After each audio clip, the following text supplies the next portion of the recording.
بەناوی خوای بەخشندە و میرەبان سڵاو و ڕەحمەتی خوای گەورەتان لەبێ خۆشەویستان خۆشحاڵم لە بەرنامەی لە پایتەختەوە لەگەڵتانم. ڕەوشی ڕۆژنامەگەری و ڕۆژنامەنووسان لە هەرێمی کوردستان تەوەرەی منە لەم بەرنمەیەدا دەپرسین راپۆرتی شەشمانجی ڕابردووی سندیکای ڕۆژنامەنووسانی کوردستان لەسەر ڕەوشی ڕۆژنامەگەری لە هەرێمی کوردستان هەڵسەنگاندنی بۆ کراوە چۆنە هاوکات پێکدادانی ڕۆژنامەنووسان بە تایبەت لەگەڵ دەستگا ئەمنیەکان کە زۆرجار لە کاتی ڕووماڵی چاڵەکیەکان ڕوودەدا سندیکای ڕۆژنامەنووسانی کوردستان دەتوانێت چۆن ئەو بابەتانە چارەسەر بکات هاوکات پاراستنی مافەکانی ڕۆژنامەنووسان لە نێو دەستگاکانی ڕاگەیاندن کە زۆرجار لێرە لەوێ دەبیستین کە هەندێک لە ڕۆژنامەنووسان دووچاری کێشە دەبنەوە هەروەها ئەو یاسایی کە ئێستا یاسای ڕۆژنامەنووسی لە هەرێمی کوردستان کاری پێدا دەکرێت چۆن دەتوانرێت بە هەمانجی لەگەڵ پەرلەمان هەموار بکرێتەوە و بە شێوەیەکی جوانتر یاسایەکە دابڕێژێتەوە. میوانی من زۆر بەڕێز حاکم ئازاد حەمەدەمین نەقیبی سندیکای ڕۆژنامەنووسانی کوردستانە بە خۆشحاڵیەوە بە خێراتم دەکەم بە خێربی بۆ ستۆدیۆی لە پایتەختەوە. زۆر سپاس. با لەو پرسیارە دەست پێ بکەین. ڕەوشی ڕۆژنامەگەری و ڕۆژنامەنووسان لە هەرێمی کوردستان نەقیبی سندیکا چۆن هەڵی دەسەنجێنێ؟ زۆر سپاس. بگومان پرسیارێکی زۆر گشتیە بەڵام دەتوانم بڵێم کە ڕۆژی ڕۆژنامەگەری لە کوردستانە بێگومان بۆ پێشەوە چووە و ئەمڕۆ ناوەندێکی زۆری مێدیا لە کوردستان هەن لە رادیۆ تەلەڤیزیۆن ژمارەکان دەنگ بێ زۆری زیاتر بن لە حەزمی شوێنێکی وەکو کوردستان. یعنی بۆ ئێمە هەمجار لە کۆنگرەکانی نێودەوڵەتی کاتێ باسی ئەو ژمارەی زۆرەی ڕۆژنامە گۆڤار و تەلەڤیزیۆن و رادیۆ دەکەین ڕەنگ سەریان دەسڕمێ کە وڵات هەیە وەکو ئێران کە یان وەکو تورکیا دانیشتوانیان زیاتر لە 8 میلیۆن هەموو ئەندامانیان زیاتر نییە لە 5,000 کەس کە ئێمە بە کۆمان نزیکەی 6,000 ئەندامی سندیکا هەیە. توانیوەتی مێدیا لە ساڵانی ڕابردوو کاراکتەرێکی گرنگ بێ بەشدار بێ لە قەراری سیاسی لە کوردستاندا ڕخنە بگرێت. حاکم ینی زۆری ژمارەی دەستگاکانی ڕاگەیاندن ئەوە نیشانەی ئەوەیە کە ڕۆژنامەنووسی و ڕۆژنامەگەری لە هەرێمی کوردستان بەرەو پێشە چکە زۆر دەبینین گلەیی زۆر هەیە بە تایبەت ئەو ناوەند و دەستگا ڕاگەیاندانەی کە بەهۆی ململانی سیاسی لە هەندێک ڕووماڵ لە هەندێک بەشداریکردن ڕەنگە دوور بخرێنەوە. زۆری ڕۆژنامەکان و زۆری کەناڵەکانی مێدیا بەگشتیە تا سوسیال مێدیاش بەڵگەی ئەوەیە کە لە کوردستانە پرانسیپەکانی ئازادی بڕوا تەحدێکی باش لە ئاساد جێبەجێ کراوە هیچ بەکوردێن مانعێکی قانونی نییە. ئێستا ئەگەر یەکێک ڕۆژنامێک دەردەکا هەر دوور نەڕۆین لە نەقابەی بەغدا کاتی تۆ ڕۆژنامێک دەدەکەی نزیکەی 4 میلیۆن پارە دەدەی بنمە لە سندیکا ئێمە تەنانەت پارەی قرتاسیکەش خۆمان دەیدەین یعنی هیچ پارەی چوایان لێوە ناگرین و ئەمەش حالەتێکی دەتوانم بڵێم ڕاگوزەرە یان ئینتیقالیە بە حکمی ئەوەی کە تا تۆ بۆ زیاتر کە مێدیاکان بوون باشتر تەجربە لە مێدیا دەردەکەوێ سپۆری زیاتر دەبێ بەخۆشەوە کە ئێستا ئەمڕۆ لە کوردستان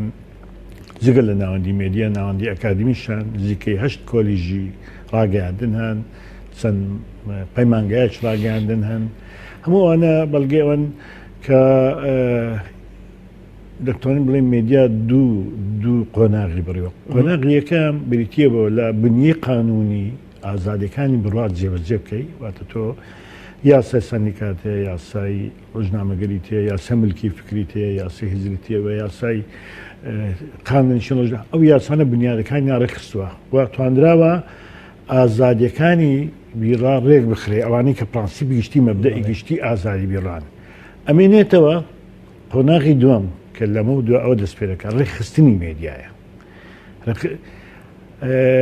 لە سندیکا زیاتر لە 850 ڕۆژنامە گۆڤار تۆمار کراون بەڵام ئێستا بە فعلی 50یان دەردەچن. خۆ هیچ لەمپەرێکی قانونیش نەبووە ڕۆژێکیش دەستگایکی ئەمنی نهاتوە ڕۆژنامێک دابقا ڕۆژنامەکان خۆیان داقستووە. یەک سەبەبەکان ئەوەیە کە بەداخەوە ڕۆژنامەگەری وەکو کۆمەڵێک شەمەندەفڕێکی لاتوە فارگۆنی زۆری هەن کڕنگ بێ هەندێک لە فارگۆنان زیاد بن وەخەڵکێکی زۆری سواری شەمەندەفڕ بووە کڵنگ بێ سوارچاکی ئەو مەیدانە نەبێ و ئاهلی ئەو کارە نەبێ زۆرجێ بێ لەو شەمەندەفڕ بێتە خوارێ فارگۆنە زیادانە چۆن دەتوانرێ ڕێک بخرێتەوە لا بدرێ کە زۆر زار لەمپەر لە بەردەم کاری ڕۆژنامەنووسی دروستکرایە چۆن لەبەرەوەی ئەسڵی مێدیا بخۆی سنعەتێکە کار دەکات چی بەرهەم دێنێ زانیاری کاڵاکەی مێدیا وەکو بیزنسمانێک وایە کاڵەیە بەرهەم دێنێ کە زانیاری دەدا بە خەڵک کاتێک ئەو مێدیای توانرا سربەخۆ بێ چۆن سربەخۆی دێ سربەخۆ دەبێت بە پارەکەی خۆی یانتوانی پارە بەدەست بێنێ پارەی خۆی هەبێ وە تۆ کە سربەخۆی واتە سەر بە پارەکەی خۆت بوو دەتوانانی ئەو مێدیا سربەخۆ بێ وە لە تیلڤیزیۆن تا مێدیا نبێتە سەنعات سربەخۆ ناشتوانێ ئازاد بێ ناشتوانێ بەشداری باش بکات ناشتوانێ خزمەتی مێدیا لە هەرێمی کوردستان نەخێر ناشتوانێ خزمەتی متەلەقی بکە ئەمە ڕەنگە لە باگراوەندە سەبەبی زۆریە بن یەک لە سەبەبەکان ئەوەیە کە مێدیا لە باگراوەندی ڕابردوودا بە تابەتی لە دەیان ساڵی ڕابردوودا لەبەرەوەی کورد هەمیشە لە ژێر جەور و ستەمدا بووە ساحب قزێکی نیشتیمانی گەورە بووە مێدیا ڕۆڵێکی گرنگی بووە بۆی ڕکلام کە داکۆچی لە قەزێ سیاسی خەڵکی کوردستان بکە ئێستاش دەبینی حزبە سیاسەکان تەنانەت کۆڕ و ناوەندەکانی تکە ڕۆگانەکانی کۆمەڵگەمەنی تەنانەت لە ناو حزبێکە تا دەگاتە مەڵبەند و لق و ناو چەش مێدیانێ ئەمە وا دەگەینێ کە هەموو لایەکوا بە ئەڕکێک لە پشتاوێتی داوەتە مێدیەک پێی وایە لە ڕێگای مێدیاوە دەتوانێت بەرنامەی سیاسی خۆی تەڕحکە خەڵکی خۆی بەڵام ئەو مێدیای بەر لەوەی بینە سەر ئەو مێدیا حیزبیە دەگەڕێمەوە بۆ ئەو بابەتی کە گوتت جیاوازی هەیە لە پێدانی مۆڵەت بە تایبەتی ڕۆژنامە لە نێوان هەرێمی کوردستان و بەغدا بەڵام لەو بابەتەی کە پەیوەستە بە مۆڵەتدان بە دەستگا ڕاگەیاندنەکانی رادیۆ و تەلەڤیزیۆن بربەستێکی زۆر هەیە لەلایەن دەسەڵات من ئەوم بە نمونە لایە کە دەسەڵات یانی چ ئەوەی کە ڕێ بە دەستگای ڕاگەیاندندا کە مۆڵەتی فەرمی هەبێ ئێستا ڕەنگە هەندێک دەستگای ڕاگەیان وەکو رادیۆ تەلەڤیزیۆنەوەی کە مۆڵەتی فەرمی نییە و چەند زاریش داوا کراوە ئەو مۆڵەتە نەدراوە چۆن دەتوانرێ بە هەمانجی لەگەڵ سندیکا ئەو میکانیزمانە ڕێک بخرێتەوە کە مۆڵەتدانی دەستگای ڕاگەیاندن لە نێو ململانی سیاسی بێتە دەرەوە لە ڕاستیدا ئەمەش گرفتێکی گەورەیە کە ئێمە ڕنگ بێت دەتوان بە کورتی پێت بڵێ بە تایبەتی بینرا و بچرا و ئەلکترۆنی ئەمە مەسلەیەکە کە دەبێت لە عراقدا لە کۆی جمگەکانی عراقدا ئیتفاق لەسەر بکرێت چونکە فراکوێنسی و ئاسمان بەشێکن لە مۆزوعەکانی دەسەڵاتی فیدرالی تا ئێستا ناتوانراوە لە عراق قانونێک هەیە بە ناوی هەیئەی ئیعلام و اتصالات بۆ شەوەکەی ئیعلامی دەرچووە کەوە تەوان قانونی هەیە ئیعلام لە زمانی برێمەرەوە دەرچووە بەڵام پەرلەمان هیچ قانونێکی ڕاستەوخۆی نییە بۆ پەخشی رادیۆ تەلەڤیزیۆن ئەلکترۆنی لە عراقدا لە کوردستانە وەزارەتی ڕۆشنبیری دەگە هەموو کەمە کوڕەکانیش بەڵام ناچارە بۆ ڕێکخستنی پەخش هەندێک ڕێنمایی فراکوێنسی دەرکردووە بە پشتبەستن بە یاسای ژمارە 35 بۆی بتوانین مەسەکانە بخن ئەوەی کە دەمێنێتەوە ڕنگ بێ هەندێک کەمە کوڕی هەبێت لە ڕێکخستنەکەی کە پێ لە بین نێوان وەزارەتی ڕۆشنبیری و وەزارەتی گەیاندن و ئەنجومەنی ئاسایشە کە لەوەدا هەندێک پەیوەندی بە کەم و کورتەکان هەیە کە لە من قەڵگناسم تەلەڤیزیۆنی کڕیوە و رادیۆی کڕیوە فرۆشتێتەوە بەکو دوکانداران بەسەر قفلی فرۆشتێتی ڕنگ بێ وەزارەت و جنانەکان بۆیان هەیە تاقیبێ مەسەلێ بکەن بەڵام بەگشتی زۆرێک لە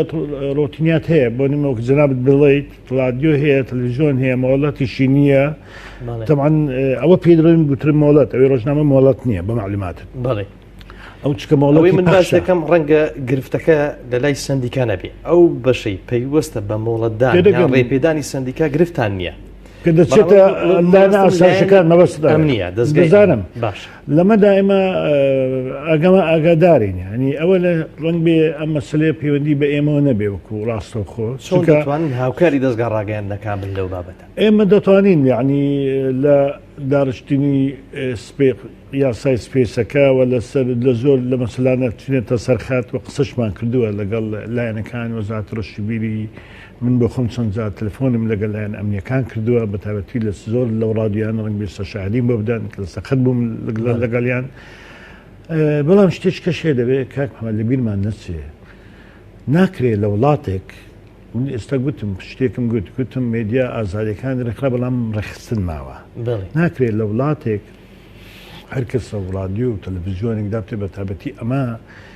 ئەوەی کە پەخشی رادیۆ و تەلەڤیزیۆن ئەلکترۆنیش بە تایبەتی ئەلکترۆنی بۆ خۆی هەم پەخشە هەم رادیۆیە هەم تەلەڤیزیۆن هەموو شتێکە ناکرێت حکوومەت هیچ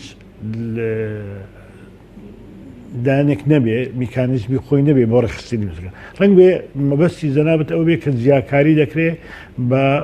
باگراوەندی سیاسی ئەمە ڕەنگ بێ یەکێک لە ئێمە پێمان وایە کە دەبێ لە داهاتوودا یاسای ژمارە 35 لە هەندێک بەرگەیدا ریفۆرم بکرێ و حەڵقەیەک هەیە بزرە لە نێوان حکوومەت و خەڵکدا ئەویش ئەنجومنی باڵای ڕاگەاندنە کە دەبێت ئەنجومەنێکی باڵا هەبێ بۆ ئەوی میکانیزمەکانی سەرپەرشتی حکوومەت و دانانی پێودانگەکانی مۆڵەت ڕێک بخات بۆی ئەم مەسلە گرفتانەی کە پەیوەندیان بە وەکو جەناب دەڵێ بە مەزازی سیاسیەوە هەیە نەبنە لەمپەر ئەم مەسلانە ماون و من پێم وایە ئێستا کەمتر بوونە و لە داهاتووشدا ئێمە بێگومان لە بەرنامەمان هەیە پرۆگرامی ئەومان هەیە کە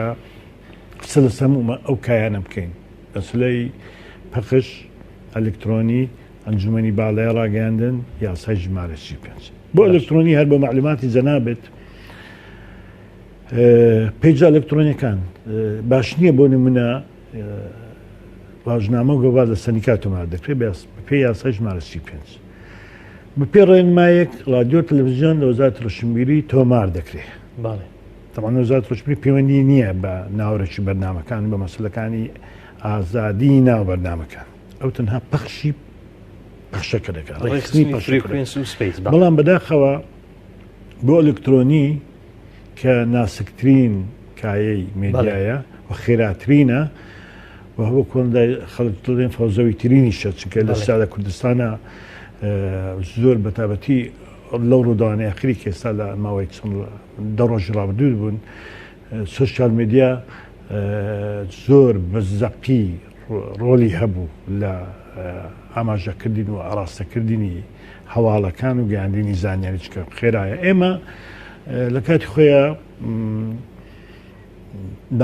داوێکمان دایە ئەنجومەنی شورای هەرێم گوتمان بەروێ قانون نییە بەداخۆ قانونێک نییە سندیکات تەخویل بکەن قیاسن لەسەر یاسای ژمارە 35 تا یاسای دەرەچێت بە خۆشحاڵی ئەوان دوای ماوەیەکی زۆر مناقشە ئەنجومەنی شورای هەرێم فتوایدا بگومان حەقی هەیە فتوا بدە یەک لای کردەوە و سندیکای سەرپشک کرد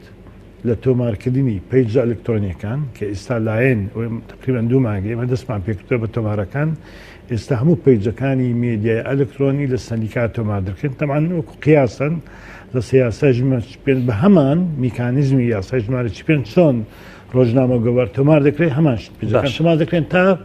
ئەو ڕۆژەی پەرلەمانی کوردستان یاسایەکی تایبەت بەم مەسەلەی دەردەکات. باش ئەو پەیجە ئەلکترۆنیکە وەک گوتت ڕەنگە فەوزاییترین بن و زۆر جاریش بابەتەکان بەلا ڕێدا دەبێت یاخود ناوزڕاندن تەشیرکردن بە کەسایەتیەکان کە سەرچاوی پەیجەکە بەڕێوەبەرانی دیار نین باشە ئەگەر پەیجێک هاتو ئەو کارێک کردووە لە سندیکا تۆمار نەکرابوو بە چه یاسایەک ڕوبەڕوو یاسا دەبێتەوە و ئیجڕاعاتی لە بەرامبەر دەکرێت بە پێی یاسای ژمارە 35 بگومان یاسای ژمارە 35 کە باسی پەیجە ئەلکترۆنیەکانی تێدا کراوە ئەوەی کە باسی پەیجەکە دەکەی کە دەتوێت محاسبەی بکەی یان کەمەکوڕێکەوەی کەمکوڕێکی پێوەندی بە هەواڵەکە و بە جۆری داڕشتنی بابەتەکەیەوە هەیە ئەمەش معادەزە کراوە لە یاسای ژمارە 35 مەبدەکانی هەیە کە چۆنە بەداخەوە یاسای ژمارە 35 بەڵای من لە کات خۆی مناقشە زۆری پێکرا و مزایدە زۆر لە سەر ڕۆژنامە نووسان کرا کە نەتوانرا شێوازی ڕادعی باشتر دابدرێ چونکە ئەمە شوای کرد بەداخەوە غەرامە خەڵکەکەیە یاساکە بەس بە غەرامە خەڵکێکی ئامادەیە غەرامە دەدا و بەرام بەردەوام بێک ئەمە حالەتێکی خراپەوە لە کاتی خۆی بەتابەتی حزب سیاسەکان ئەوانەی کە ئۆپۆزیسیۆن بوون زۆر لەسەر یاسای ژمارە 55 تەنانەت ئەو پرۆژێک کە سەندیکاش لە ئەسڵدا دایڕشت بوو و منیشەکێکم لەوانەیە کە بەشداری لژنەکەی نووسینی یاسای ژمارە 55مان کرد هەموو بە شێوە متەکاملێکی ئێمە دامانەمەوە تەواو نەبوو کەوتە ژێر بەرنامەی سیاسی و زایدەی سیاسی لە کوردستانە وەکو ئەوە دەرنەچوو قرار نەکرا کە ئێمە دەمانویست کە ئەمە بەڵگەی قسەکانمان دەسەلمێنێ ئەوەی کە لەستا لە کوردستان ڕوودەدا بەڵگەی قسانیمە دەسەلمێنێ کە نەبوونی ڕادع لە هەموو قانونێکدا نەبوونی میکانیزمێکی دیاریکراو ئەم نەتیجەی لێ دروست دەبێ بۆ نمونە من نمونەیەکی زۆر ساکار پێ دەڵێم مشارع لە قانونی 35 دەڵێ ڕۆژنامە لە سەندیکات تۆمار دەکرێت شروطەکانی تەقدیم ڕۆژنامەکەی تۆمار کرد بەڵام ئەو ڕۆژنامەی ئەلتزامی نەکرد کەم و کوڕی هەبوو مخالەفەی کرد ئەمە یاسای ناتۆ باش چۆن دادەخرێ و من سلاحەتی من چیامانی بەجێشتون براخەوە یاساکە کە دەڵێن باشەکە لە چدایە لەوەدایە کە مەبدە ئەساسەکانی ئازادی مێدیای تەزبیت کردووە بەڵام نەهاتوەکم قانونیش متەکامل لە هەموو جێبەجێکردن جێبەجێکردن بۆ خۆی تەمان لە هەموو دنیادا هەموو وڵاتان یاسایکی گشتی ڕاگەیاندنیان هەیە کە ئەمە بەشێکێتی ئەلکترۆنی بەشێکێتی ڕادیۆ تەلەڤیزیۆن بێگومان ئەم یاسای کە ناوی ڕۆژنامەگەریە یاسای کۆمەڵێک مەبدەئی گشتیە کە لە کوردستانە سانسۆر نییە ڕۆژنامەنووسی دەسەڵاتێکی سەربەخۆی دەسەڵاتی بەسەرەوە نیە وەکو دەسەڵاتی چوارەم تعریفی کردووە وەق حەسانەی داوەتێ بۆ ڕۆژنامەنووسێک ناتوانرێت محکەمە بەبێ علمی سەندیکا محکەمەی بکە و کۆمەڵێک لە مەبادی دیکە کە ئەمانە گرنگن بۆ ڕێخستنی ئازادەکان بۆ ئەوەی بتوانێت مێدیا لە مشکلی مێدیا چیە مێدیا پێویستی بە ژینگەیەکی دیموکراسی شەفاف هەیە بۆی بتوانێت گەشە بکە نەپەری لەبەردەم نەبێ بۆی بتوانێت کارەکانی خۆی بکە بەڵام ئەمە هیچ لە حقیقەتە ناگۆڕێت کە بەداخەوە لە کوردستانە مەشەڕع کەمەکوڕی زۆر لە تەشریع هەیە لە کوردستان و کۆمەڵێک بۆ شای قانونی هەن لە بەرجالی بێدیات کە وە مێدیا بە تایبەتی مێدیا کە پەیوەندی بە ئەمنی ئیجتیماعیەوە هەیە پەیوەندی بە ئاشتەوایی کۆمەڵایەتیەوە هەیە پرسیارێک لەسەر ئەو بابەتە بکەم هەندێک لە میدیا بۆتە هۆکار بۆ قوڵکردنەوەی کێشەی سیاسی بێگومان ئێمە کێشەی سیاسیمان هەیە دووبەرێکی سیاسی نێوان حیزب و لایەنە سیاسیەکانمان هەیە بەڵام زۆر جار میدیای حیزبی بە تایبەت و میدیای دەسەڵات بە شێوەیەکی تایبەتتر کە هەندێک میدیا لە ژێر ناوی ئەو حیزبە نییە بەڵام ئەجندای حیزبەکە جێبەجێ دەکات چۆن سندیکات دەتوانێت بە هەماهەنگی لەگەڵ حکوومەت بۆ ئەوەی کێشێکی ئارام میدیا ڕۆڵی سەرنجەکەی خۆی کە زۆر جار بەدەسەڵاتی سوارەم و ئاراستەکردنی کۆمەڵگا بە شێوەی تەندروست و بەشدار لە قەراری سیاسی کە ئێستا لە هەرێمی کوردستان بوونە چی بکە سندیکات چی بکە بۆ نمونە کۆمەڵی ئیسلامی تەلەڤیزیۆنی پەیامی هەیە ئێمە لێرە دانیشتین سندیکا ئێوە نمونەکەی خۆم تاوکەم باشە کۆمەڵی ئیسلامی حیزبێکی سیاسیە بەشداریش بە لە حکوومەت بەشداریشە ئۆپۆزیسیۆن بی بەرنامەی سیاسی خۆی تەلەڤیزیۆنێکی هەیە ئەو تەلەڤیزیۆنە داهاتووە لە چارچێوەی قانون بەرنامەکانی خۆی تڕ ئەستن تەلەڤیزیۆنەکە بۆ دانەندراوە نا تەلەڤیزیۆنی هەلیە ئەو نمونەیە دێنەوە هەموو حیزبەکانمان تەلەڤیزیۆنێکە هاتووە بۆ بەرنامە داینەوە پارەی لێ سرف دەکات کۆمەڵی ئیسلامی پارە سرف دەکات پارەکەی سرف ناکە بۆ ئەوی فلان حیزب استفاده دەکات بۆەوەی خۆی بەرنامەی سیاسی خۆی کلک لە تەلەڤیزیۆنەکەی خۆی بگرێ بڵاوی کاتەوە لە چارچەوەی قانون سندیکا ناتوانێت ڕێگل لەوە بێ سندیکانە هەموو تەلەڤیزیۆنەکانی باشکران ئێوە پەیوەندیتان لەگەڵ بەرپرسی کەناڵەکان هەیە ئێوە پەیوەندیتان ڕەنگە لەگەڵ لایانی حکوومەت ئەوەی لایەنەکان کە بۆ بێن حاسەبەی تەلەڤیزیۆنەکە بکەن لەسەر لایەنەکان کە محاسەبە نەکەن بەڵام ئێوە وەکو پەیوەندیتان لەگەڵ وەزارەتی ڕۆشنبیری هەماهەنگی دروستکردن لە نێوان دەستگاکانی ڕاگەیاندن بکەین چۆن دەتوانن لەگەڵ بەرپرسی دەستگای ڕاگەیاندن کاتێک کە بە شێوازێک لە شێوازەکان هەوڵەدا بۆ تێکدانی ڕۆژی سیاسی لە هەرێمی کوردستان ینی لەسەر میکانیزمێک ڕێک بکەون کە مەهامی سەرەکی دەستگای ڕاگەیاندن ئەوە نییە کە کێشەکان قوڵتر کاتەوە زانی کاک محەممەد ئێمە شکالێکی لە دنیادا فەرقی مێدیا بەخۆی پیشەیە بەڵام پیشەکە بۆچی جیاوازە لەگەڵ بیریش من نەبێ دوایی شتێکم هەیە پەیوەندی بە ئەلکترۆنیەوە باسی دەکەم. ئەو مێدیایە یعنی بۆ من ئەلکترۆنی فەرقی دەرگپشەکان کە ئەوەیە کە پەیوەندی بە وسیلەکانی زۆر کراوەترن فەرقی لەگەڵاوانی دیکە. ئێمە مشکلێکمان هەیە کە ئەو مێدیایە بە مەسلەیەک ئەخلاقین واتە مەسلەی ئیلتیزام کردنی مێدیا تۆ ناتوانانی بێی قانونێک دانێت چکە مێدیا کراوەیە دنیاش فەڵێ زۆر کراوەیە بڕگە و زۆر تۆ ناتوانانی کۆکەیە وەڵام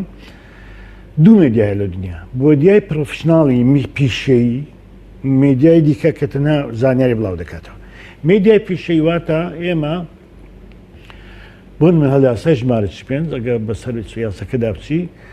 میساقی شەرەفی پیشەی کاری ڕۆژنامەنووسی هەموو نەقاباتی دنیا ساڵی 52 قرار کراوە ئایG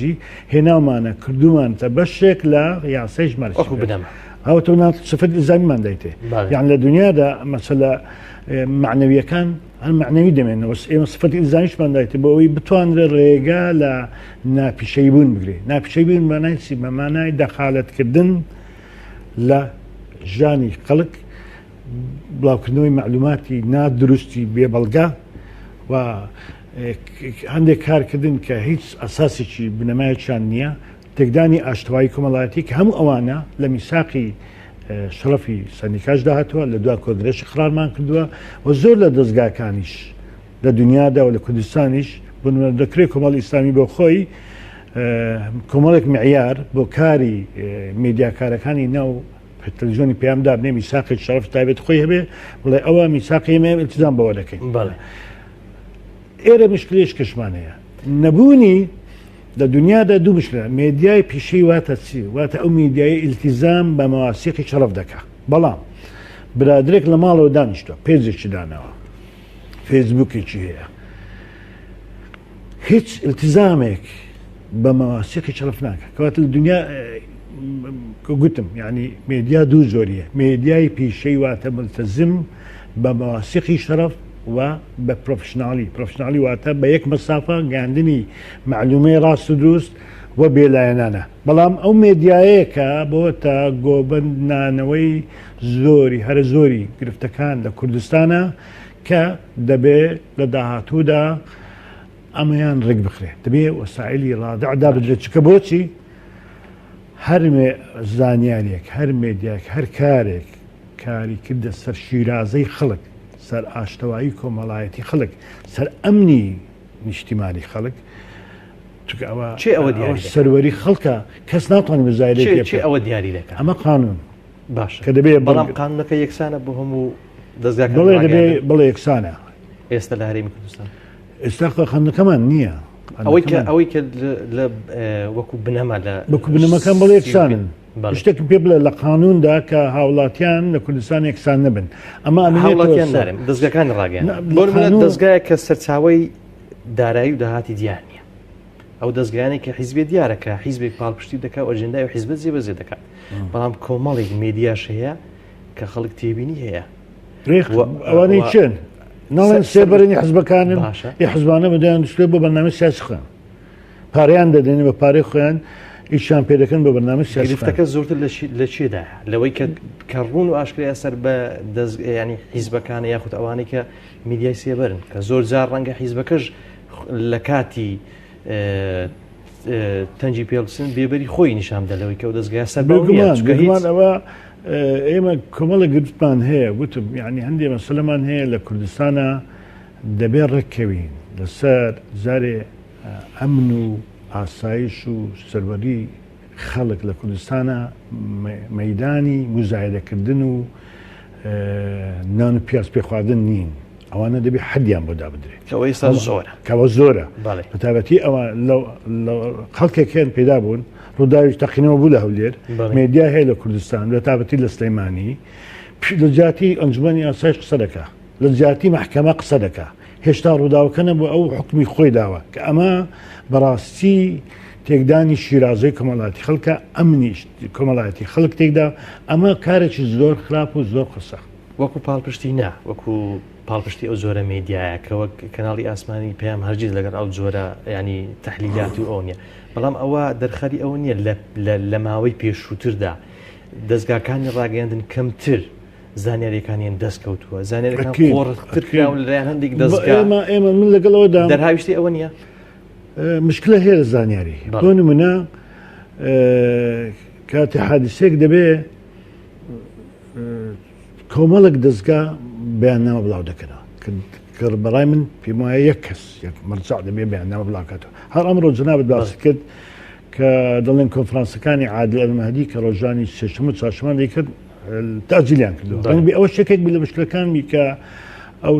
دێ لە وەختێکی پرۆفشناڵی تۆ کۆنفرانسی ڕۆژنامانی بۆ ڕۆژنامەسان دەکەی بەڵام ئەوان سەرێشیان بێ بۆ ئەوەندە تەحلیلات و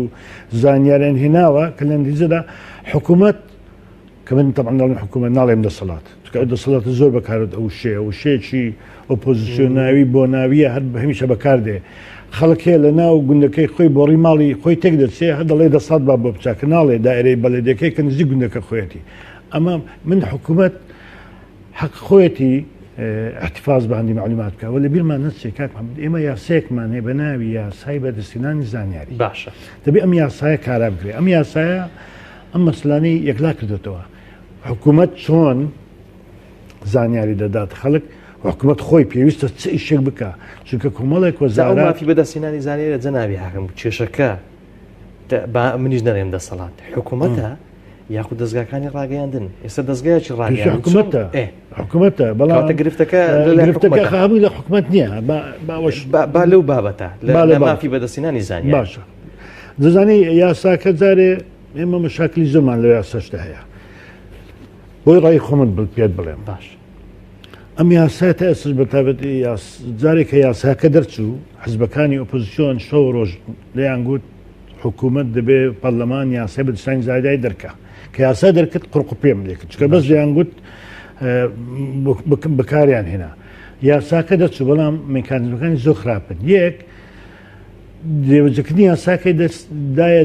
دەستەی گشتی مافی مرۆڤ دەستەی گشتی مافی مرۆڤ بە خۆی پێویستی بە میزانەیەکەیە پێویستی بە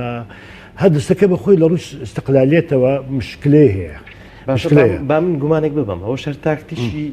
باو دەسەڵاتە بەکارنێن مۆزارش حکوومەت نەبوو پەرلەمان بە خود زانی پەرلەمان یاسای دەرکردووە پەرلەمان چەند پەرلەمانە حیزب پارتی یەکێتی کۆمەڵی ئیسلامی هەمویان پێکەوە بەژار بن کە قانونیان دەکرد ئەو وەختی قانونەکەش دەچوو بە معلوماتت بێ مشکلێتی قانون بووە هەمویان تەوقیعیان کردووە قانونیان دەرکردووە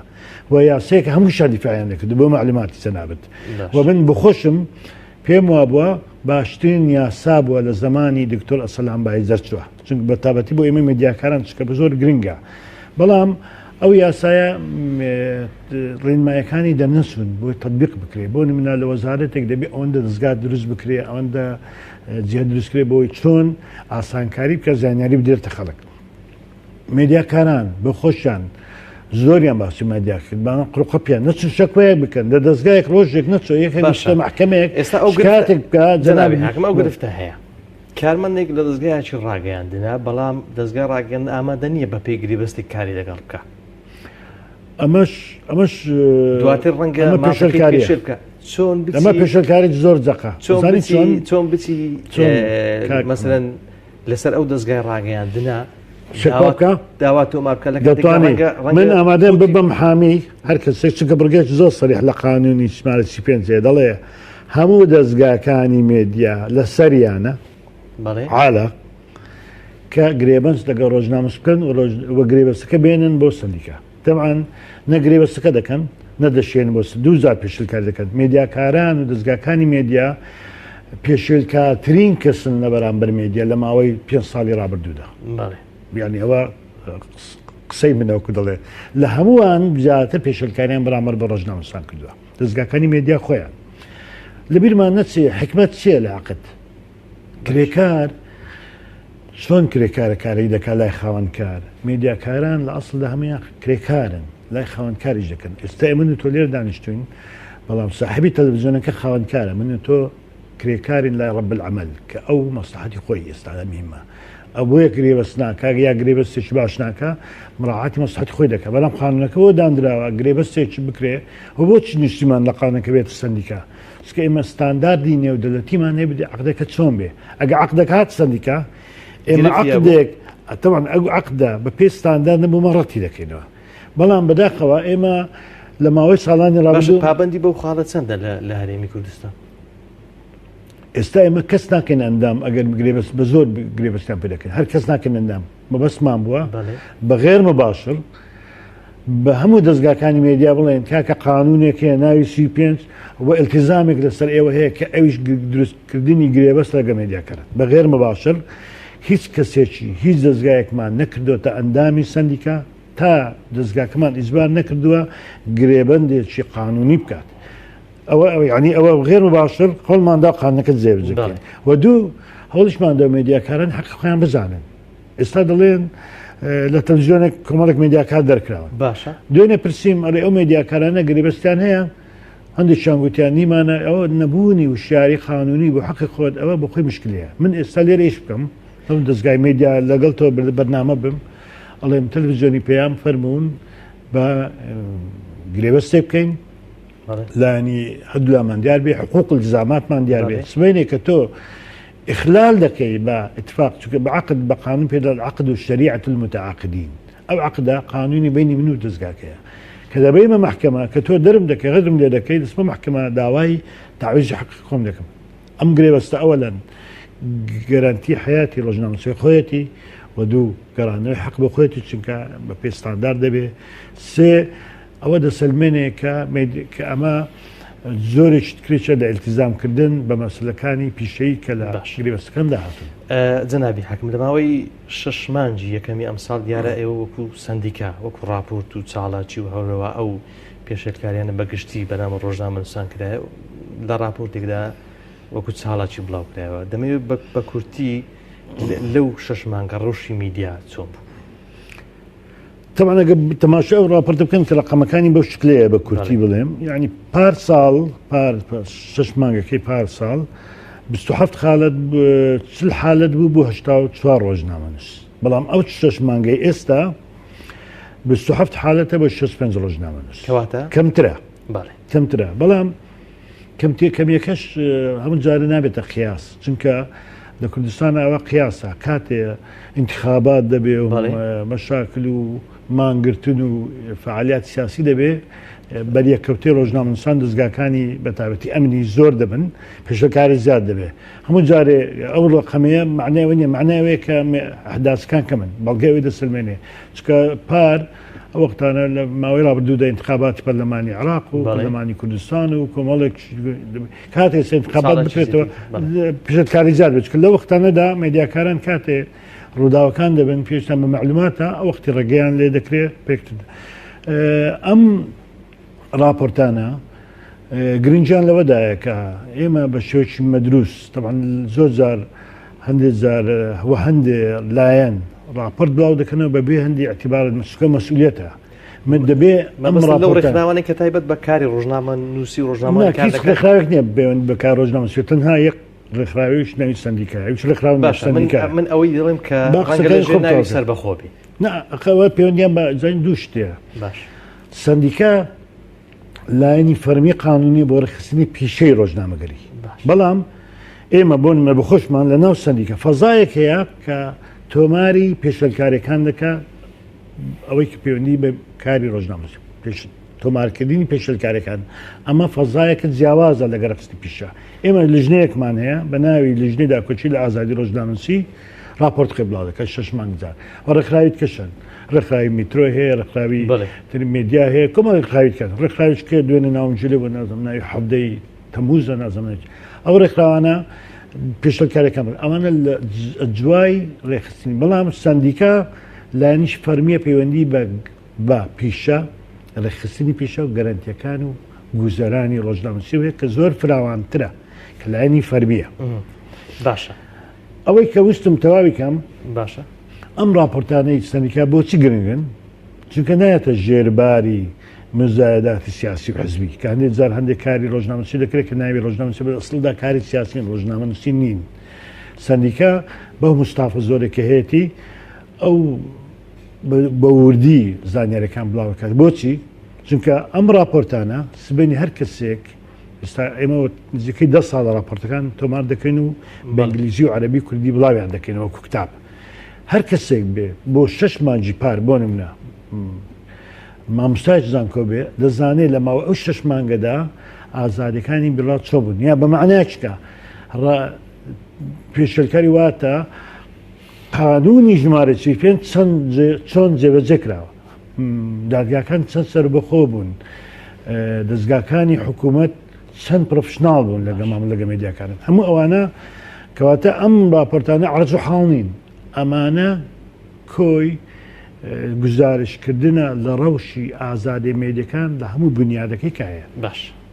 من دڵنیام ئەو پرسیارێ من بە ڕاشکاوانە جواب دەدەیەوە بابەتی کۆنگرەیە. کۆنگرە بەڵێ کە ڕەنگە ڕۆژانە ئەگەر ڕۆژانەش نەبی بەردەوام ڕوبەڕی ئەو گلەیە ببێتەوە سندیکا وەکو زۆرێک لە سندیکاکان لە هەرێمی کوردستان هەمویان وادەی یاسایی تەواو بووە. هەر هەمویان چێ لەوە بەرپرسە بە ڕاشکاوانە حیزبی ئەوەی کە بە تەواوی دەسەڵاتدارن تا چەند مەودایان هەیە لە دواخستنی کۆنگری نەقیبی سندیکا. تۆ داوای سراحەتت پێ دەڵێم هیچ حزبێک دەوری نەبووە لە تاخیرکردنی کۆنگرە. یەک هەموو دەتوان بڵێم 1990 ڕێکخرا و سندیکاکان و دەکیان بسەچ. باش دوو ئێمە لەبیرمان ئەوەی تایبەتە بە سندیکای ڕۆژنامەش بۆی باس دەکەم. سندیکای ڕۆژنامەنووسان پێکهاتوو لە چێ لەوانەی کە کاری مێدیا دەکەن. ئێمە شەڕی داعشمان هەبوو، دوای شەڕی ڕێفراندۆم و شەڕی پردەی حەیدەر عەبادیشمان کرد. ئەوە هەموو مێدیاکارانە و شەڕ دەکەن کەواتە تۆ پێش بە کۆنگرێک هەیە لە جۆیکی زۆر وفاقی. بۆ نمونە کۆمەڵی ئیسلامیەک لە حزبانەیە لە کۆنگرەی ڕابردوو بە ژاری سندیکای نەکرد. بەڵام ئێمە دەمانەوێت جارێک کۆنگرێک بکەین هەموو ئەوانەی کە تازە کۆنن حەق خۆیانە بەشدار بن لە کۆنگرە. بەشداری کۆنگرێکەوە لە جەوێک تەوافقی بێ کە هەمویان بەشدار هەموو مێدیاکارن بۆ پڕی ئازادی دەکەی ئەو وەڵامە مقنیعە. بەڵێ بۆ تەواکەم پرسیارەکە ئەمە ئێمە دەسڵاتی کۆنگرەمان هەیە کەی دەبەستەکەی ناوەسێت بۆی دەبێت مقنیع بێ لای تشکە دەسڵات لای ئێمە بڕیار دەدەین. ئێمە بۆچیارە دواخراوە بۆچی داخراوە یەک پێم گوت ئەوە قناعەتی مەوایە دەبێت کۆنگرە لە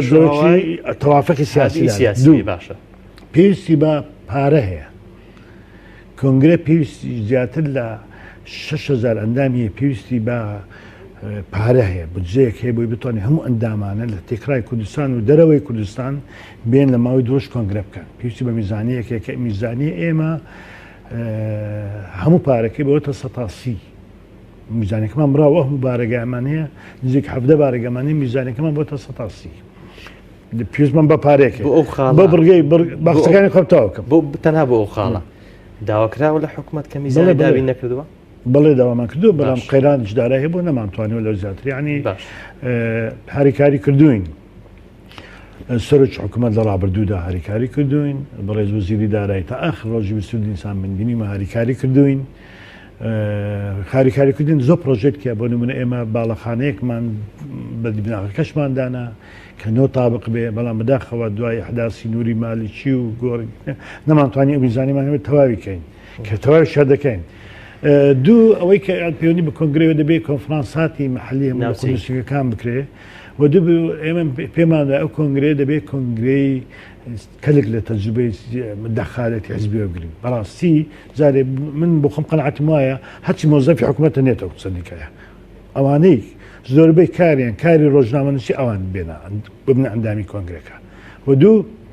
ئەو کۆنگرەی جدی بێ خاڵ لەسەر هەموو گرفتە ئەساسەکان دابنێ. من بخۆم دڵنیابە بەڕاشکای پێ دڵێم بەرژەوەندیم لە بەستنی کۆنگرێکی سەرکەوتوودایە چکە ئەمە مەسلەیەکی ئەخلاقیە بۆ داهاتوو دەمێنێتەوە دەبێت کۆنگرێکی باش بۆ خاڵانی باست کرد دەکرێت من بڵێم کۆنگرە هەر ناکری؟ نا کۆنگرە دەکرێت ئێمە لەمانجی بۆی پرسیارش جواب دەمەوە ئێمە لەمانجی یازەی ساڵی پار ئەنجومەنی سەندیکا بڕیارماندا و کۆنگرە بکەین هەر بۆ معلوماتی جەنابەت ئێستا ئێمە کۆمەڵێک هەنگاومان ڕێکارمان گرتوتە بەر یەک لەوانە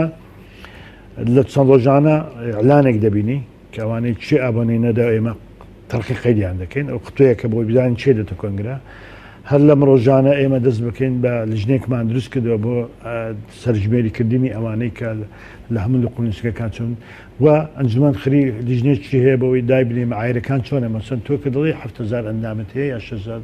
دەبێت هەموو 7,000 نایەتە کۆنگرا دایمە لە کۆنگرەکان دە کەس نوێ دەریان هەیە یا دەبێت نوێرەکان دیار بێ و گرفتی کەش ئێمە لە زووترین کاتدا کە هەموو ئەو هەڵومەرجانە ئامادە بن ئێمە کۆنگرە دەرسی بابەتێکی تر کە ڕەنگە زۆر جارە پرسیار ڕوبەڕووی نەقیبی سندیکا بکرێتەوە بابەتی تیرۆکردنی ڕۆژنامە نووسانە ئەو بابەتانە چەندە سندیکا ڕاستم دەکرێت دەقیبی ڕۆژدا باشە جەناب نەقیبی سندیکا ڕەنگەوانی ڕۆژنامە نووسن پیان وابێت کە جەنابەت پارێزەری یەکەمی ڕۆژنامە هەرواشە بنەوەی لە دەستمان باشە دۆسی ئەو ڕۆژنامە نووسانە کە تیرۆر دەکەین بە زۆرێک لە زۆرەکان زۆر ناڕوونە بەردەوام ساڵانە یادی ئەو بابەتە دەکرێتەوە بەبێ ئەوەی زانیاری تەواو هەبێ وە دیار و ڕوون بێ چێ تیرۆری ڕۆژنامە نووسان دەکات ئەمە بێگومان سندیکا لە هەموو مەرحلەکان لە هەر کاتێک کە تیرۆرێکە بۆ ئەکەیت بەیاننامەی دەرکردووە لە سەرخەت بووە و لە لیژنەکانی زۆر بەشدار بووین ناتوانانی وەکو عەرە بڵێت تحمل و ما لا تەقیعنی شتێکمان تحمل کردێمە لە حەقا ئێمە بەشداریمان کردووە ئەوەی کە پەیوەند ئیشی سندیکا بێ کردومانە ئەمە کاری تحقیق و دادگایە کاری ئێمە نییە یعنی ئەمە کاری ئەو لیژانەی کە پێویستن بە تحقیق بەڵام شتێکش بڵێم کاکەمەل وەکو دەڵێ با لەبینی خۆمان بێ ڕۆژداوەسانە چەدە ئێمە لە بەرنامەین باشترین بەداخەوە زۆر جار بابەتی تیرۆری ڕۆژنامە نووسان کوردستانە تیرۆ زۆر دەکرێت بە ڕۆژانە ئەحداس دەکرێت بەڵام تیرۆ لەبەرەوەی پێی مێدیاکارانن مێدیاش کاریگەری هەیە بەداخەوە زۆر بەداخەوە کەم تیرۆری میدیاکارانیان بۆ مزایدەی سیاسی بەکارهێناوە هەندێک خەڵک نانی پیازی پێدەخوا هەندێک توزارەتی پێدەکات یعنی هەر ئەمڕۆ سیپیجی بەیانێکی دەرکردووە من دڵنیام ئەمڕۆ خاوانەی نێودەوڵەتی وەکو ڕاپۆرتنووسەکان لە دوورەوە بەبێ و هیچ شتێک بزانم بەیانە بدڵەکە ئەوەش تێدانە نەخێر هەر زۆر سێرە یعنی ئەمڕۆ بینیم سیپیجی تێگەیشتم کە ئەم ڕێکخراوانە هیچ پێوداگێکیان نییە بۆ لێوردبوونەوە لە دەقیقکردنی لە زانیارەکان تەنها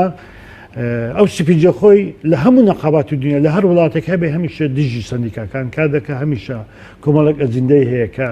ئەوەی کە کاری لەسەر دەکرێت کە ئەمەش لە کوردستانە ئەم نان و پیاز و ناخواردنش پیدا بووە کە پرسیارەکەی کەشم هەیە هەر کە ئەوانەی کە باسی تیرۆری ئەو ڕۆژنامە نووسان دەکەن کەسیان دەزانن سەدەش عوسمان ئێستا منا عایلەکەی چۆنەژی فلان چۆنەژی شێرمانمانزانام چۆن هەموو ئەوانە عایلەکانیان کەسیان خەمی گوزەرانیان نییە سندیکا چ دەکاتە بۆ گوزەرانی ئەوانە بێگومان سندیکا پرۆژە هەیە و هەردوێنە ئێمە لەگە سەرۆکی دیوانی هەرێمی کوردستان دانیشتین بەسەر مۆزوعی تەقاعودی ڕۆژنامەنووسی تەنانەت باسی زۆر مۆزوعمان کرد پەیوەندی بە عێراقەوەیە کە حەقی ئیستحقاقاتی کوردستان دەکرێت بە ناوی میزانی سیادیەوە یعنی بۆ نمونە کە پارە دەدرێتە کوردستان ئەو پارەی دەدرێت کوردستان پارەی سیادی لە جەڵاتەوە بەشێک لە پارانەی کە دەدرێتە نەقابات و بڕیاوەدە بەڵێ لەم پارەی سیادیدایە ئێمە وستومانە هەم پەرلەمانتانە کە دەستنە بەغدا لە وەوریا بن معلوماتمان بدەنێ لیژنەی ڕۆشنبیری لاگانی پەرلەمانی عێراق و زۆر لە پارانەی کە دەدرێتە شەبەکەی ئەعلامی و هەیئەتی ئەوەی کە پەیوەندی بە ئەعلامە هەمویان لە پارەی سیادین تۆ دەزانی بە میلیۆنان دۆلار پارە بۆ ڕێکلام سەرف دەکرێت لە هەموو فۆزیەکانی عێراقدان قەت بەشی کوردستان نادەن تۆ دەزانی کۆمەڵێک لەو کارانەی کە لە بەغدا دەکرێن لەو مەستانەی کە هەمویان نادەستورین بۆ خۆیان بەشێکن لە پێشلکاری بەڵام ئەوەندە پێشلکاری کردووە لە دەستوری عێراقدا یعنی لەبەر مادە 140 و پێشوەرگە ئێمە هێشتا نەپڕژایەتی سەر پێشلکارانی کە کراوە ئەو پرسیارەی من دەیکەم بە ئۆپۆزیسیۆن وەری مەگدا و وەچی گوت با بینی خۆمان بی هەز ناکەی نەقیوی سندیکا زۆر پشتگیری لە حکوومەت و وەکو لایانی حکومی قسە دەکەی نەک ئەوەی کە پشتگیری ڕۆژنامە من ئەوەی دەدەم کە حەقا نەک ئەوەی کە ڕۆژنامە نووس هەر کارێکی کرد پێدواوی کە حەقە و ڕێ بدەی هەموو هەواڵێک و هەموو شتێک لەسەر کۆمەڵگا و ئاسایشی کۆمەڵگا هەموو شتێک بڵێ بەرام ئەو یعنی ئەو ڕخنەی ڕوەڕووی جەنابەت نەکراوەتەوە کە زیاتر ئەمە بەشێک بۆ ڕنگ بێ زۆر جار دەزانی کاک محەممەد لە هەموو دنیادا من زۆبری کۆنگرەکان ئامادە دەبم و زۆر بە نەقیبەکانی عالم دەناسم و هیچ نەقیبێک نییە سەر بە حزبێک سیاسی نەبێ بەڵام لە دنیادا وڵات حیزبی سیاسی ناڵێ بۆ بۆ ئایدۆلۆژیە قەناعەتی سیاسیە بەڵام لە دنیادا لەبەرەوەی هەموو سیستەمێک مؤسساتیە کەس ناپڕجێتە سەرەوەی کە ئەوە چۆن بیر دەکاتەوە قەناعەتی باگراوندی سیاسی چی ئەوە لە کوردستان هەمیشە لە خاصمەی سیاسیە بە بەکاردێ ڕنگ بێ حزبێک ڕکابەر هەمیشە بیوێ ئەو قسانە بکە بەڵام من بۆ خۆ پیاوێک قانونیم و هیچ مەسلحەتێکم نییە لەوەی کە داکۆچی لە ڕۆژنامە نووس دەکەم بەڵام واجبیشمە کاتێ ئێمە دەبێ احترام بۆ بکەین بەڕاستی کەم و کڕیمان هەیە لە پرۆفشناڵی دەزانی ئەم ڕاپۆرتانی پیشەکاری معناوە نییە کار حکوومەت پیشەکاری دەکات ئەمە بەڵگەی بێسەروبەری و ناپرۆفشناڵی و کەم و کورتی ڕۆژنامە نووسانە ڕۆژنامە نووسێتە ئێستا نازانێ محقق عدلی و معاون قەزایی و محامی و حاکم هیچیان لێک جا ناکاتەوە بەڵام ئێواران دێ راپۆرتێک دەنووسێ فلان دادگا وای کرد بە خۆش نازانێ کە دابێ ئێمە پێویستمان بە وەعی قانونی شەیە و کۆمەڵێک شتی بکەوە ناکرێ هەر شتێکە گوترا ئێمە واجبانە داکوش لە ڕۆژنامە نووسان بە معنایەوە نییە بەڵام ئێمە هەموو عیب و عارێک داپۆشین چونکە بەشێک لە کاری سندیکا و ئەوەی لە قانونی سندیکا داتوەوێ کارکردنە بە کۆڵێک ئامانج لەوانە ئاشتوایی کۆمەڵایەتیە ڕێخستنی مێدیایە لە زۆر وڵات هەر سندیکا بەخۆی زۆر مەراکزی تەحویل و تەم وی هەیە هەر ئێمەش تەبان ئۆفیسێکمان هەیە بە ناوی سەلامەتی پیشەی پارەی لێ سەرف دەکەین زیاتر لە 70 ڕۆژنامە نووسکاری تێدا کردووە ئۆفیسێکمان هەیە بۆ مافی مرۆڤ کۆمەڵێک کار یعنی میزانی سندیکا بە کۆمەڵ کاری یەک دوو پرسیارمە کە زۆر گرنگە جەنابەت هەڵبدە بە گوشتایی وەڵامەکانم بدەوە یەک لەوە لە ماوەی ڕابردوو 5 یاسە تایبەت لە ماوەی پەرلەمانی کوردستان دەرچووە بە کاری ڕۆژنامەگەری و ڕۆژنامە نووسی ئەوەی کە من دووپادی دەکەمەوە یاسای سندوقی خانشی ڕۆژنامەوانی ژمارە 13 ساڵی 2001 تایبەت بە مافو ئیمتیازات بەشێکت باس کرد بەڵام سندیکا چ دەکا لە داهاتوو بە تایبەت لەم خولەی پارلەمان هەم بۆ هەموارکردنەی بەشێک لەو یاسایانە بە تایبەتیش یاسای ژمارە 35 ئێمە خەلەلی یاساکە لە چدایە تەمان ئەو یاسای لە ئەسڵدا من و برادرێک کە ناوی هەمی فکرت بوو پرۆژه یاسەکەمان نووسیوە مشکلە ئێمە ئەوەیە ئەندامەتی سندیکا نەبەستراوتە بە مزاوڵەکردنی کار پیشەی ڕۆژنامە نووسی کەمە وای کردەوە ئەو سندوقە فەقیر بێ ئێمە کار لە سەدووشت دەکەین ئێستا نەقاوی عراق بە شکلێککە معالەزەیان کرد لەبەرەوەی قانونی تەقاعودیان هەیە ساڵانی 6 سندوقەکان هەیە ئێمە پرۆژێکمان تەقدیم کردووە یان دەبێ بە شکلێک لە شکلەکان سندوقەکە وابێ کە ڕۆژنامە نووسان پارە بدەنە سندوقەکە بۆ بتوان سندوقەکە داهاتیە بێ لە ئەوەی کە ئەو میکانیزمی ئێمە دەمانەوە بە شکلێ دەنەچوو لە پەرلەمان و پرۆژێش کەشمان هەیە ئێمە لە ڕابردوودا لە خولی ڕابردوودامانە پەرلەمان لەوێدا اقتراحی ئەوە دەکەین بە پێی قانون ئەوانەی مەرجی خانەنشینیان هەیە بە پێی قانونی سندیکا یەکلا بکرێنەوە بەڵام بخرێنە سەر میزانەی تەقاعودی دەولەت حکوومەت هەمان مافو ئیمتیازات بەڵام نابێ ڕاتیبیان لە 500,000 کەمتر بێ ئەوە یەکێک لە حەلەکانە ئەگەر نەمانتوانی چونکە ئێمە لە ئەسڵدا ڕۆژنامە نووس ئێستا بۆ نمونەوەکو زۆر باسمان کردووە مەحامێک ناتوانێت کاری پیشەی محامات کە ئەگە ئەندامی سەدیکەکە نەبێت ناچارە پارە بدە و ساڵان نزیک ملیۆنێک پارە بدە پارەی سندوقەکەش بدە و هیچ وەزیفەیەک نەکا بەڵام ئێمە مشرع بۆ شکلە هەلەقانەکە بەڵام لە تەطبیق قانون 35 مەسلەی بە زیان گەڕاندەوە لە مەسلەی گوزەرانی ڕۆژنامە نووسان کەوێ وستم باسی کەم ئێمە اقتراحمان ئەوەیە کە تەمان اتیزاشی ئێمە لەگەڵەوە دانین ئیجباری خەڵک من بچتە ناو نەقابێک ئێمە باسی مەسلحەتی خۆمان دەکەین کە ڕۆژنامە نووس چۆن وا بکەین ڕۆژنامە نووسان منەتیان بە حکوومەت نەبێ وەکو مۆزەفێک سەربەز بژێ و بتوانێت گەرانتی حیاتی خۆی بێ بۆ خۆی بە عایلەکەی بۆیە یەک لەو مەسەلانە تەقاعودە قانون تەقاعود زۆر گرنگە چونکە ئێستا ڕۆژنامە نووسان بۆچی پەنا دەبەنە بەر حکوومەت چونکە دەزانن کاری وەزیفی گەرانتی حیاتی تێدا بەڵام ئەگە بزانێ لە سندیکا قانونەکە گەرانتی حیاتی داتێ ئەوەندە هیچباری حکوومەتش نابێ چونکە ئەوە بەداتوە ئێستا تۆ لە تەلڤیزیۆنێکەکە گەمانجی 500,000 بێ وەڵام بزانێت سپێنێ 600,000 تەقاعدت هەیە زۆر باکت گەرانتی دەبێت ئێمە قتراحەکەمان بە شکلەیە وەکو گوتم ئەو پرۆژەیەماندا پەرلەمان داهاتوو بەڵام پەرلەمانی ڕابردوو ببرە گوتی ئێمە هەرمش مەسوولێک پەیوەندی بە پارەوە هەبێت دارێ مناقشە ناکەین کە تا ئەو دەورە ئێمە لەو دەورە هەمان کاری لەسەر دەکەین پرۆژەکە ئامادەیە و دوێنێش لەگە هەموو لایەن قسەمان کردووە و ئەکید لەگە پەرلەمانیشدا دەنیشین لەگە حکوومەتیشدا دەنیشین زۆر بە کورتی چووکە کاتم کەم ماوە پەیوەندی سندیکە لەگەڵ ناوەندە ئەکادمیەکان بۆ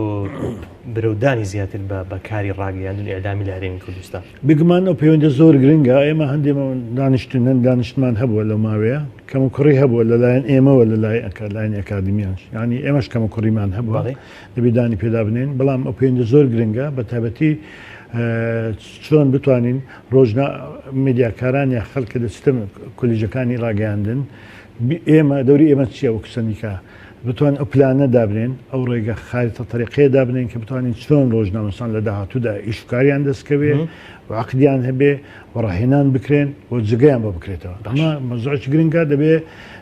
پلانمان هەبێ و کەم و کورتی هەبووە زۆر بەڕێز نەقیبی سەندیکای ڕۆژنامەنووسانی کوردستان حاکم ئازاد حەمەدەمی زۆر سپاس دەکەم کە میوانی من بووی لە پایتەختەوە سپاس بۆ وەڵامەکان و ڕوونکردنەوەکان سپاس بۆ هاوکاران و سپاس بۆ ئێوە خۆشەویستان تا بەرنامەیەشتر بەخوای گەورەتان دەسپێرم خواتان لەگەڵ